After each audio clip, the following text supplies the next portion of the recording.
Hi guys, welcome back to the channel. In today's video, you're going to see me brewing this stuff, which is kombucha. Now, I have to state up front, this is not a tutorial on how to make kombucha. The reason I'm doing this is because as I'm getting ready for my ADHD assessment next week, I realized I've been making videos, I've been editing them fairly heavily, especially the interviews, because I want people with ADHD to be able to watch them. But I realize it also presents a side of myself that doesn't really exist, like the one who says exactly everything he needs to say at the right time, and there's no excessive words, no rambling thoughts. That's really not the way I am.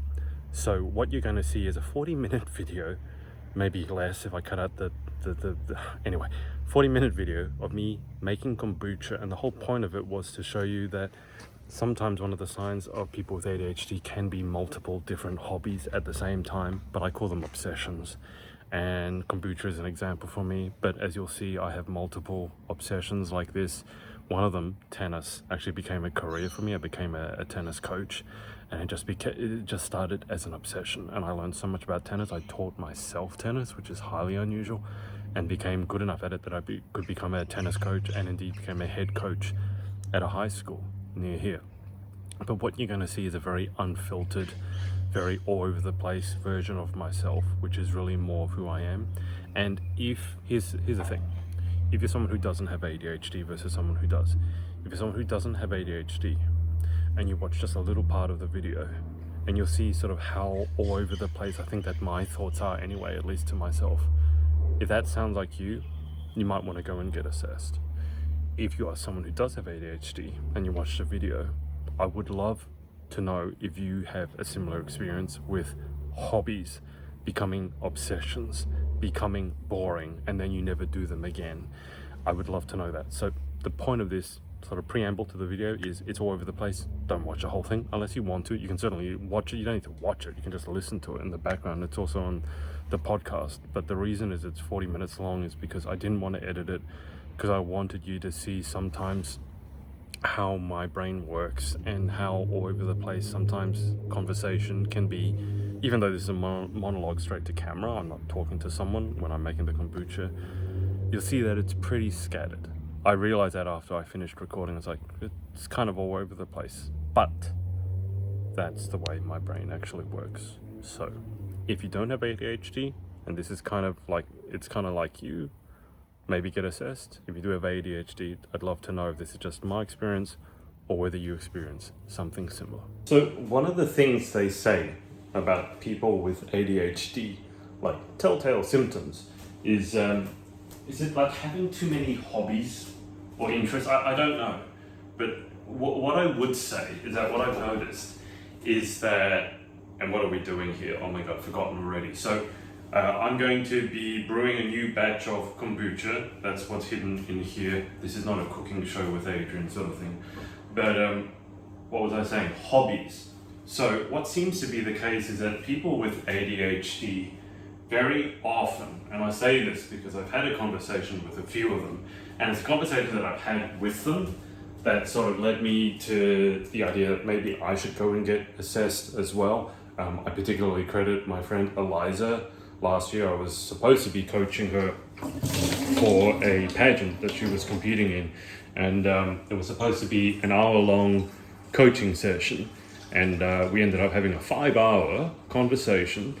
The first hour or two sort of were about, the pageant coaching, but then the 3 hours after that was her really listening to me and going, you probably should go and get assessed. It was really quite funny. And that wasn't the first conversation, by the way, that I'd had. When you have a really, really, really good conversation with someone, like you've just met them, and sometimes it's even online, and then you have like a 5-hour conversation. But not only do you have a 5-hour conversation, and not only is it a good conversation, but that conversation touches every topic under the sun, and you feel like you've got so much in common, even though you may not, but you seem to have. So I had multiple conversations like that, and the reason I had multiple conversations like that was because of my work in the pageant industry. I already said, I think, that I was coaching Eliza for a pageant. How I got into that is another long story, but another hobby that sort of went more than just a hobby. And I've interviewed over 300 pageant contestants from around the world, and very often when I've had a really, really good conversation with someone, because my interviews are always more like conversational. I don't have a list of questions. I want to have a conversation with the person. So I kind of have to be interested in them to have the conversation. But the best conversations that I've had, like a 2-hour or 3-hour conversation, I would very often turn around and go, oh, that person that you just had a really good conversation with on the other side of the world, that person has ADHD, or that person has Asperger's, or that person has autism, that person has synesthesia, that person has all those things in one.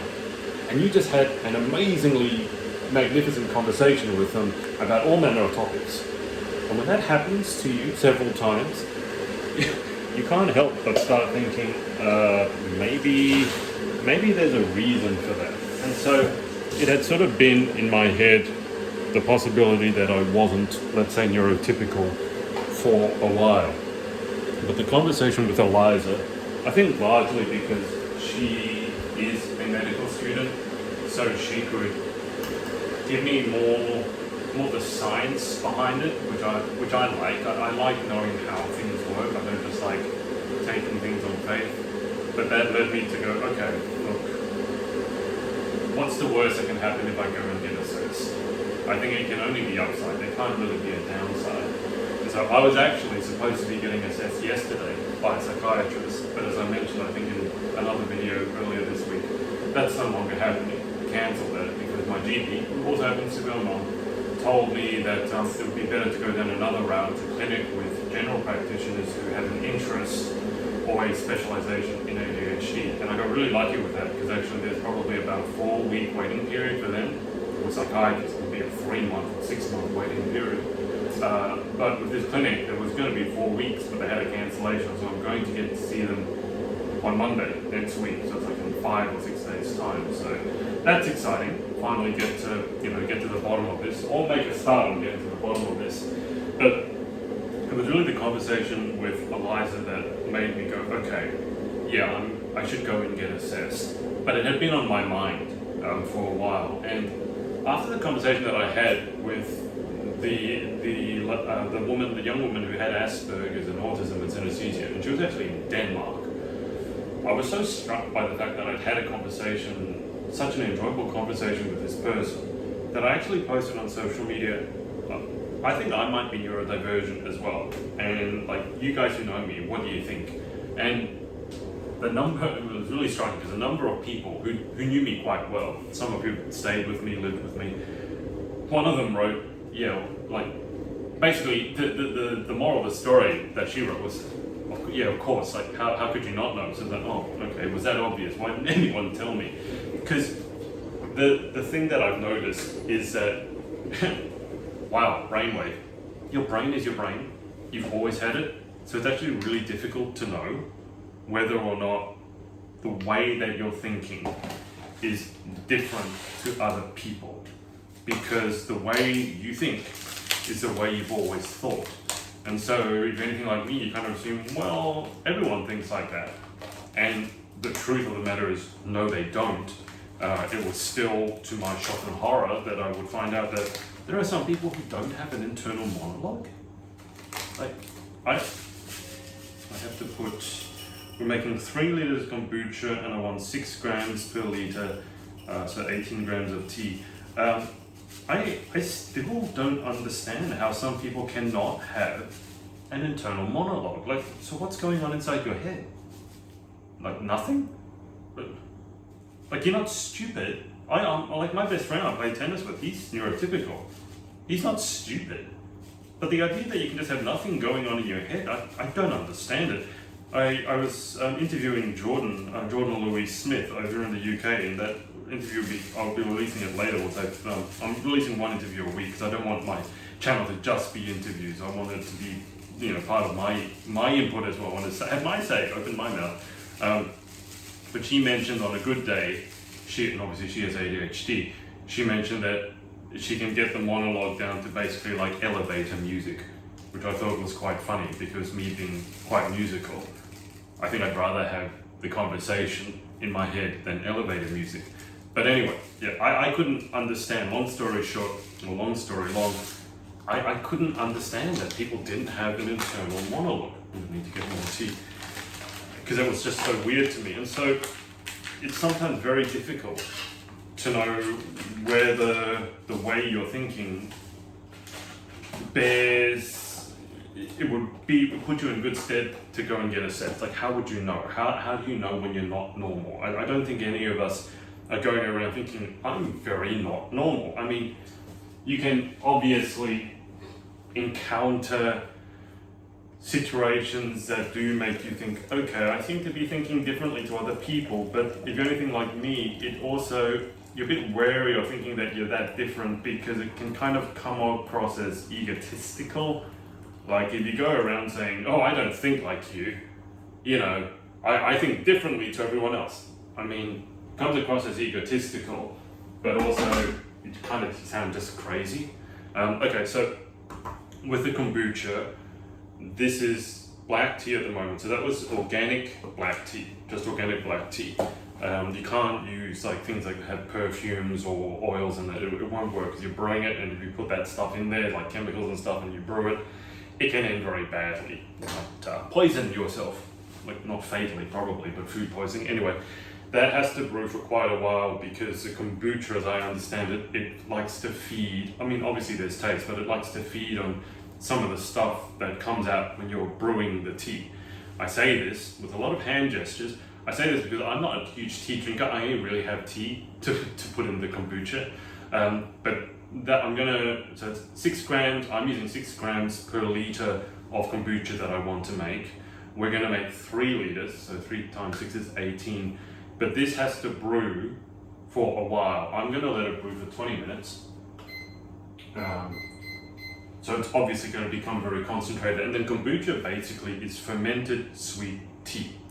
Why would you want to drink fermented sweet tea? Because fermented products like kombucha, like kimchi, like sauerkraut, there's a very strong correlation. I don't want to say they're proven.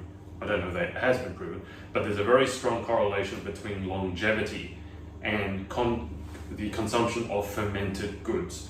So a lot of populations that have been noted for how long they live, longevity, high on their list of foods that they've eaten have been fermented goods because they're good in theory for your gut, and having healthy digestion has been proven, I think, to be good for obviously your health, but longevity in particular. And a lot of things kill gut bacteria, like alcohol. I think caffeine does it as well.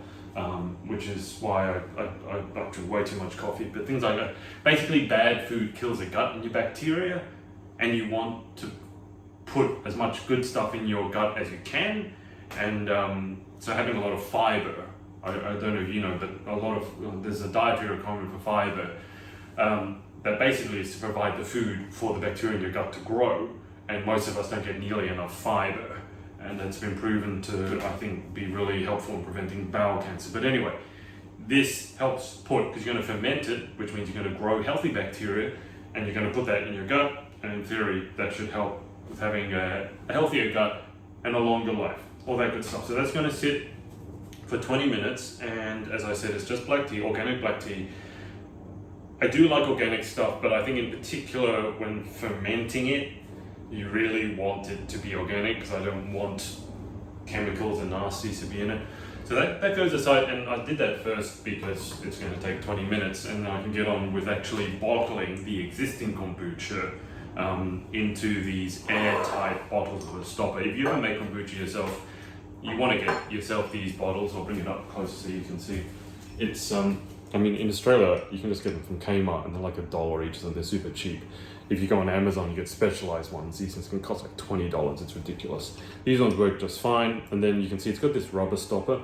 So when you put it on top, someone's having a fun time out there, and then you close it, that becomes airtight. And that's important because when you put the kombucha in, you'll see it starts to ferment and produce, well, it's already fermented, but this is second fermentation. That thing in there, that's the first fermentation. It's not carbonated really. But the second fermentation is when you put it in the bottle, you put the stopper over the top so it's airtight. it continues to ferment, but it becomes carbonated because it's airtight now. Whereas in here, this is not airtight. This is just a cloth, basically to stop stuff from falling in as it's fermenting. You'll see in a second when I show you. But we're going to do the second fermentation here, which means I need to get, this is a 4-liter container. We're going to save 1 liter of it to start the next brew with that tea that I'm brewing now. We're going to take 3 liters of it, put it into the bottles, and do the second fermentation. Now, I will say at this stage, I have used this, it's like, kind of like an organism, the SCOBY. I've been feeding it and making so many batches of it. By now, it's very, very strong. What that means is you might try this at home and it takes 10 days, 2 weeks, 3 weeks to ferment, to the point where it's not just sweet tea anymore. Whereas with me, it's taking about a week now, partly because I think it's a very strong SCOBY now, but also because it's quite warm around here. And at the moment, because it's just coming off of summer, it's 30 degrees outside Celsius today maximum. So that speeds up the fermentation. But what I need to do is to get the SCOBY, you'll see it, it's like a giant ugly alien jellyfish. Get that out, reserve 1 liter of the kombucha to use for the next batch, and I'm going to take the other 3 liters and put it into these 1 liter bottles, stopper them and put them aside, and they're drinkable straight away. But if you want them to be really severely carbonated, then you brew them for longer. You have to be careful. You do want to probably burp the bottle, as in open it every day, just because if you don't, it might explode because it's making carbon dioxide. But the other thing is you want to make sure you've got clean hands before you touch anything that you're going to ferment. You don't want to be introducing any kind of bacteria. When you wash your hands, by the way, don't use antibacterial soap because your SCOBY is bacteria and you'll kill it if you touch it with antibacterial soap. So what I found is that the best way to do this is to stick your head in the cupboard so the camera can't hear you. No, I'm going to get a glass bottle. When it comes to things being clean, I like glass and stainless steel much more than plastic. So we've got a glass bowl here. I'm just going to give that a quick rinse.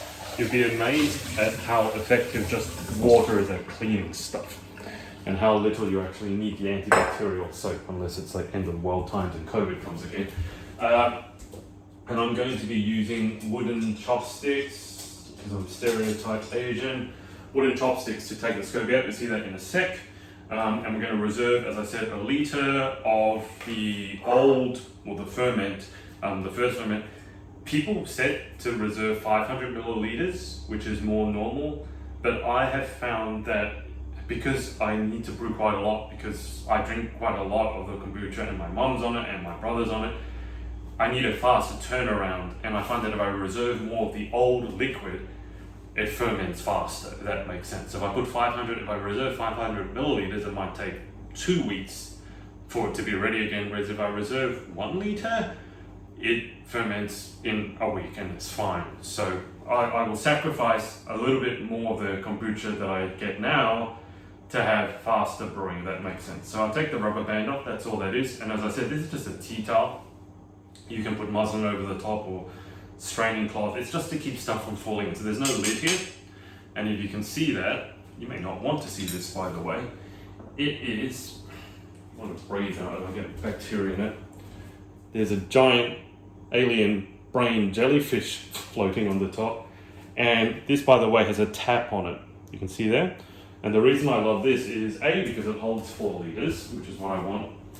But B, when it comes to getting the stuff from there into a bottle like this with that top, that tap is going to come in really handy. So first thing, I will remove the SCOBY with the chopsticks. And remember, I've washed my hands with water, and I've washed the chopsticks with water, and I have washed the glass bowl with water. It doesn't look attractive, does it? I'm going to put these to the side, and you're going to want to stir the kombucha that you've made, just because it can sort of separate, and I don't exactly know what goes where, but you know, let's say some more of the bacteria could be at the bottom or at the top, and you want it to be evenly distributed. Otherwise, you might get some bottles that have no fermentation, and then some bottles that have a lot of fermentation.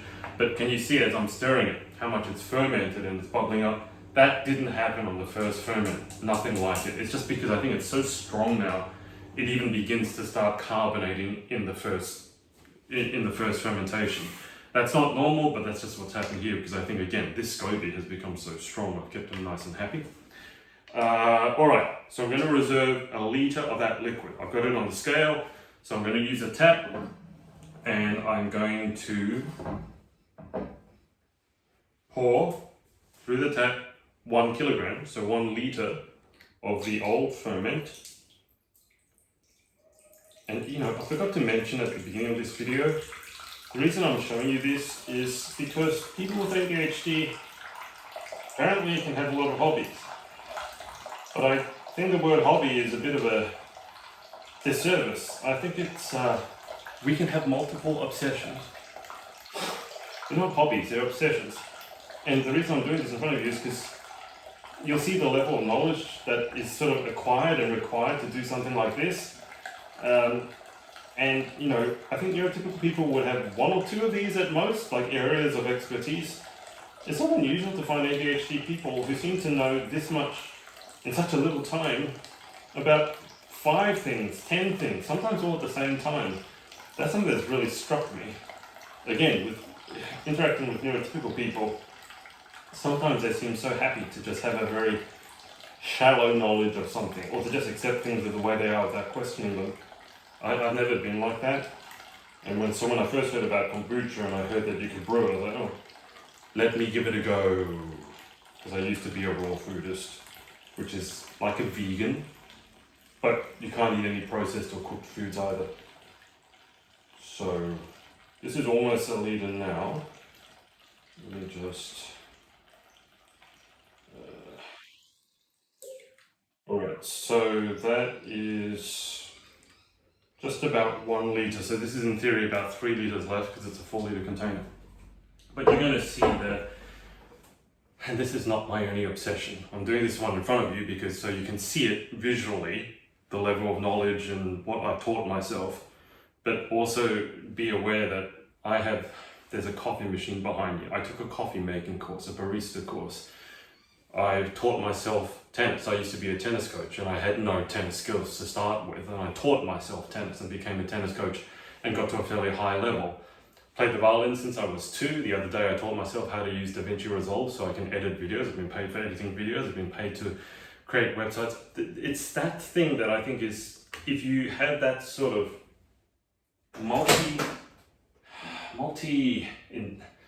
if you have that level of knowledge in different areas that are seemingly unrelated, I think that could be a sign to maybe get assessed.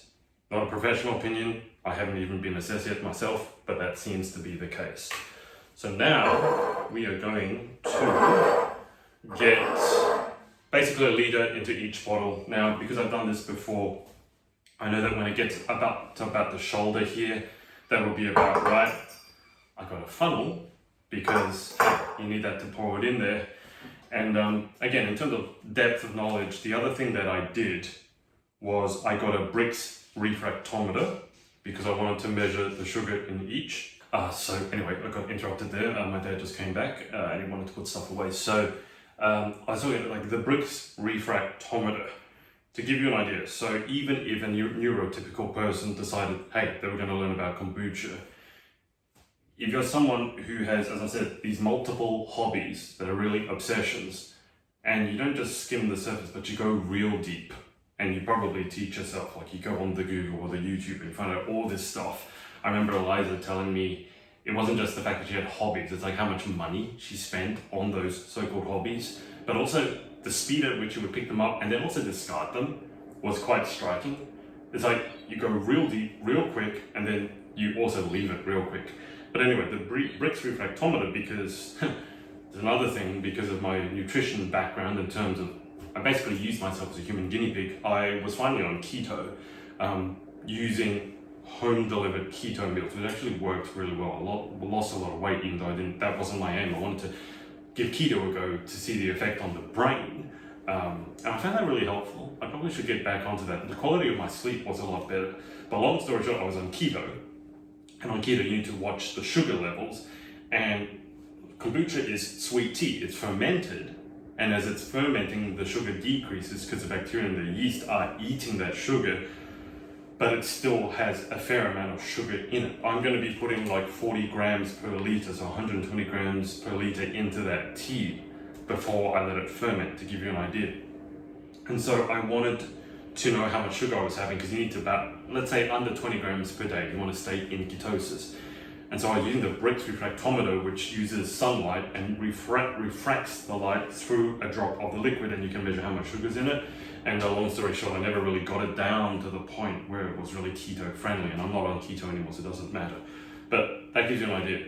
Probably not a lot of people who are doing their first batch of kombucha would go and buy a Brix refractometer, or probably even know what that is, or probably even really need it, let's be honest. So I'm going to stir this up again because I've been talking for too long and it's probably settled.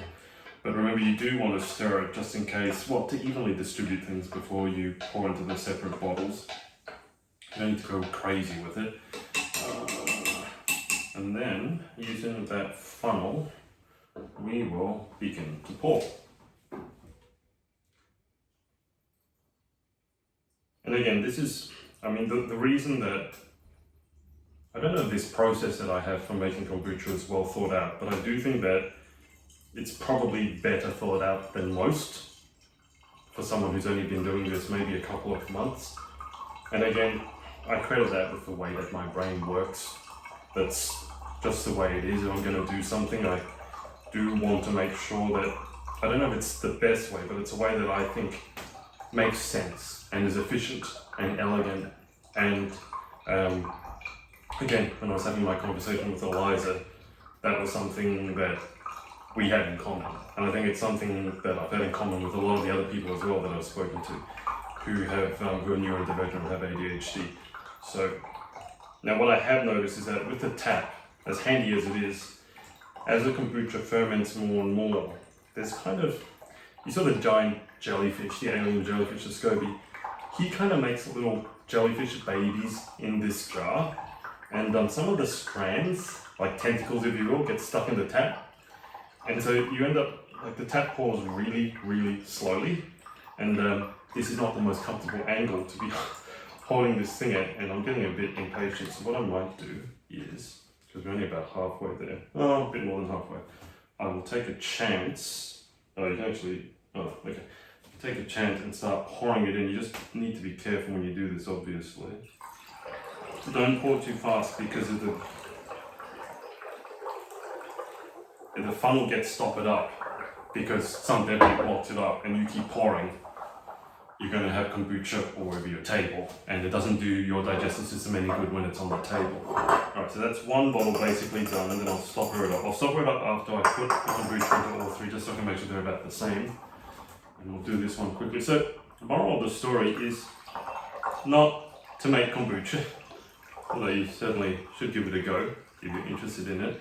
But if you have multiple hobbies like this, and as I said, hobbies is not really doing it service. It's more like multiple obsessions and potentially multiple deep, rapid, yet short-lived obsessions. It may indeed be a sign that you want to go and get assessed. And in fact, if you indeed have been assessed and you do have ADHD and you suffer from this multiple hobby syndrome, please let me know so that I know I'm not alone. Because, I mean, there's science behind ADHD, there's papers into it and all that, and that's extremely important. Because personal experience is just that, it's personal. Just because something works for you, something happens to you, doesn't mean it applies to everyone. But I will also say that there's something about lived experience, and science often lags behind lived experience, because let's face it, you wouldn't research into something in a scientific paper until there was good evidence that it was a real thing worthy of research through people's lived experience. So, for example, I mean, I saw this really weird. There's a bit of frustration that I do have is that there's a lot of social media out there saying this shows you have ADHD, that shows you have ADHD, and it gets to the point where it becomes a bit of a craze. And it's like, oh, if you have an itchy left foot, you have ADHD, and I don't like that. But what I will say is, if more neurodivergent type people get talking and they share their experiences, they may well find that there's something that they have in common that science hasn't quite clicked onto yet, and then science will go and research it and do double-blind studies, placebo studies, whatever. So as much as I really do, and I have been looking into the science behind ADHD, what's been researched, etc., there is also something to be said about lived experience having a lot of worth behind it as well, so long as there's a certain volume of it, and it's not just you, or not just me, but there's a certain amount of people. So this now is ready. I haven't spilled too much on the table, which is good. You do want to make sure, for some reason apparently, that the stoppers are dry before you put them on. They're dry because I haven't wet them. I think that's so it doesn't grow mold. But the simple fact is, A, they're not wet because I haven't wet them. B, this will only last about 3 days. We go through about a bottle a day because I'm going to have any time to get moldy. And at the end of every brew, after we finish, oh, that tea is ready now. Forgot about that. Timers are handy because you forget what you were doing. I sometimes forget what I'm doing as I'm doing it.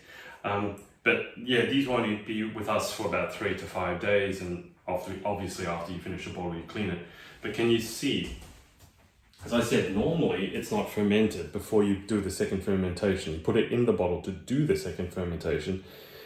The SCOBY is so strong, just by pouring it in here, it's already, you can see the carbonation there. So I'm really happy with how the kombucha is going. I mean, I guess we'll see how long I keep doing it for, because obviously it was novel about 2 or 3 months ago. Even now, to be honest, my enthusiasm for it is waning a little bit. So hopefully I will keep it going. I will say the fact that my brother and mother are consuming it helps keep me going, so it's not just me, otherwise I probably would have stopped. But as I was saying, the point of this was to show you sort of how deep the rabbit hole can go in something that's quite unrelated to, let's say, your work. I'm by no means brewing kombucha because it's part of, my career. It just became an interest, which became an obsession, which became buying a Brix refractometer on Amazon at 10 p.m. at night. And I think if you have multiple obsessions, I'm not going to call them hobbies anymore, because I really think obsession is a better word. If you have multiple obsessions like that, then it's probably a good reason to go and get assessed. Go educate yourself more as well, like what are the other symptoms, and see if you resonate with the symptomology. Or go have a conversation with someone who has ADHD or something else, another neurodivergent presentation, and see, like when you talk to them, do you feel like this person is just completely different to you? Or do you talk to them and go, hang on, you think like I do. Like you're weird in the same way that I am. And I think if that's the case, as it was for me, go get assessed, even if you don't do anything with it. I think it's useful information to have. And then some of the challenges that present in your life, you might have a better understanding as to how to deal with them if you have a diagnosis of what's going up here in our crazy noggins. So what would happen now, that has to cool down. The fermenting teeth, that time that went off. So in theory, 20 minutes, that's enough time for it to brew. Obviously, I'm going to have to strain it out. Where's the strain? Oh, I left it here. Okay, so I'm going to strain that. But you got to add the sugar. 40 grams per litre is what I'm doing, but that can vary. So I'll be putting 120 grams of sugar, adding that to this, dissolving it, pouring that into the big container, adding the 1 litre of fluid that I reserved before and the SCOBY back in, but this has to come basically to room temperature before you add the SCOBY and the reserve liquid, otherwise it will just burn the SCOBY to death and will kill it. So I have to let this cool down. Now I'm not patient, so I have found that you can short circuit this process, because all the instructors were like, oh, wait for a couple of hours so that allow it to come to room temperature. And I was like, I don't want to do that. I just want to move on with my life. So what you can do to cheat the process is, and I think this is equivalent, I don't see any reason why this would harm the process, is I will, first off, I'm going to use ice, basically. So I put my tub back on here. Make sure I tare it. Is it T-A-R-E? I don't know. And we're going to add, as I said, we're making 3 litres, 40 grams of sugar per litre. So we're going to add 120 grams. And again, organic raw sugar. So 120 grams. And if your sugar is like mine, just be careful because it can come out in clumps. And on one moment you've got 100 grams, and the next moment you've got 300 grams, and you can't take it back out because it's wet. So just as challenging as it might be patient with this. You can adjust the amount of sugar to suit your taste. Kombucha, in my book, is not supposed to be super sweet. It is supposed to be slightly sour. I like that. If you want it to be sweeter, you can either add more sugar or brew it for less time, ferment it for less time, so the bacteria eats less of that sugar. And if you want it to be super vinegary, like when I was trying to pursue keto and I let it brew for like a month, it became like vinegar. So if you want that, you can do that as well. I wouldn't say it's probably good for your teeth, but you can do it. So that's 120 grams of raw sugar. Now, this tea is brewed, as you saw 20 minutes ago. I've been speaking for that long already, oh my god. It's still hot though, and I will just pour the tea. Now, the exact amount of tea in here, I don't know. I'm not measuring it. I'm really just pouring this in here. I really just filled up this, is it a French press, to brew the tea. It's hot, it's brewed for 20 minutes. I'm going to use this hot tea to help dissolve the sugar, and I'm not going to worry about volume until I fill this up with a bit of ice to cool it down, the reserved 1 litre from before, and the rest I will make up to the top of this container with filtered water. That will also help cool it down. So I know that I'll end up with 4 litres that is brewing at the end of this because it's a 4 litre container, but the exact amount of tea that I poured in right now, I don't know. My main concern is that was 6 grams of tea per litre of kombucha that I'm going to brew, so 6 times 3. I put 120 grams of sugar in here. I'm going to make sure that it is dissolved because I don't want the sugar to stay at the bottom. Once I've done this, I will add a few ice cubes to help cool it down faster, and a bit of filtered water to also help cool it down faster, but also to make up the volume, because I've only got this little bit of tea and the 1 litre in there. That's not enough for 4 litres. And then once it's cooled down, I will then, and I've got a thermometer over there to check it, another piece of kit for my obsession, but I will then add the SCOBY once this has got to room temperature, the SCOBY and the reserve liquid. Close to the top, not all the way to the top, because sometimes when it's fermenting, the SCOBY likes to try escaping from the jar because the carbon dioxide gets underneath the jellyfish and sort of pushes it through the top. So not all the way to the top, but I will fill it like close to the top of this jar. I will then write the date that I began this batch on this container with a whiteboard marker, just so I know how long it's been brewing for. And as I said, it's only been taking about a week at this stage to get to a drinkable brew. You can flavor it, by the way, I should say. And if you watch anyone else making kombucha, they'll probably add flavoring like fruit into the bottle. I don't, because I quite like the taste of just kombucha by itself. But you can add mango, berries, ginger, and all that stuff. And I will say, if you add fruit or fruit syrup, for example, when you're doing the second fermentation in those bottles, you've added more sugar. And so the kombucha you put in there will begin to eat that sugar, and it will probably ferment or carbonate even more strongly than what I've done, which is not to add any extra sugar. I mean, you could just add extra sugar in there as well if you really wanted the extra carbonation. But as I've said, with the SCOBY being this strong now, the carbonation is not a problem. It definitely was the first couple of brews. The carbonation was almost non-existent. So I found it does take a bit of time for your SCOBY, that jellyfish, to kind of get used to what you're feeding it and to like it and to eat it quickly. But once that happens, you're off to the races. So I think this is dissolved now. Let's have a look. And then once this is dissolved, I won't video this part because it's just waiting, but once this is dissolved, I'm gonna add some ice cubes. Yeah, that's done. Add some ice cubes, add some filtered water. Obviously we need to leave enough room to put that back in here.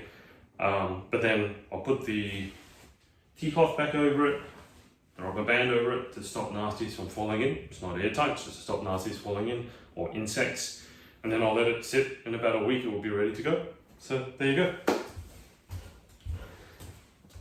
That's a hobby. That was the whole point of this 40-minute bloody video. That's a hobby. That's just something I picked up. And as I said, I've done similar things with coffee. Tennis became a full-blown career.